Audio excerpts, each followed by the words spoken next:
জঙ্গল সলিমপুর এখানে ভেতরে সম্ভবত 2টা কেন্দ্র আছে মাত্র, খুব বেশি কেন্দ্র নেই। এবং এই কেন্দ্রগুলোর নিরাপত্তার জন্য যতটুকু ফোর্স যেখান থেকে প্রয়োজন এটা নিয়োগ করা হয়েছে, ইনশাল্লাহ নিরাপদভাবে সম্পন্ন হবে। তারপরেও যদি এর ভেতরে কেউ ঝামেলা করার চেষ্টা করে, আশেপাশের ফোর্স আমরা সবাই রেডি আছি। যে ঝামেলা করার চেষ্টা করবে ভেতরে ঢুকে তাকে শায়েস্ত করা হবে। র্যাব সকল আইন শৃঙ্খলা রক্ষাকারী বাহিনীর সাথে সমন্বয় করে আমরা নির্দিষ্ট দায়িত্বপূর্ণ এলাকায় থাকব এবং প্রিফারেবলি আমরা যে এলাকাগুলোকে সাধারণত ঝুঁকিপূর্ণ মনে করা হয় সেই এলাকাগুলোর দিকে আমরা বেশি ফোকাস দেব। ঝুঁকিপূর্ণ যে সমস্ত কেন্দ্র তালিকা করা হয়েছে এই এলাকাগুলোতে একটু বেশি সংখ্যক টহল থাকবে এবং গোয়েন্দা নজরদারি বৃদ্ধি করা হবে এই এলাকাগুলোতে।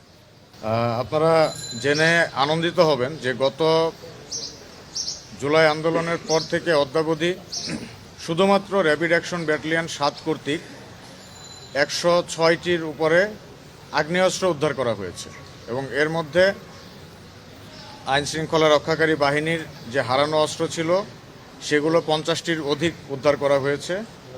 এছাড়াও বড় ধরনের সন্ত্রাসী যারা আছে, শুধুমাত্র মার্ডার কেসের আসামি 350-এর অধিক অ্যারেস্ট করা হয়েছে এবং অন্যান্য যে বড় আসামি আছে, বড় এবং মধ্যম মানের আসামি টোটাল 2000-এর উপরে আমরা শুধুমাত্র র্যাব 7 কর্তৃক গ্রেপ্তার করেছি।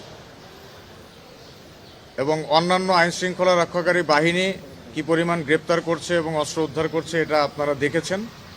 তো আশা করি আগামীকালকে কেউ এগুলোর ব্যবহার করতে পারবে না ইনশাল্লাহ।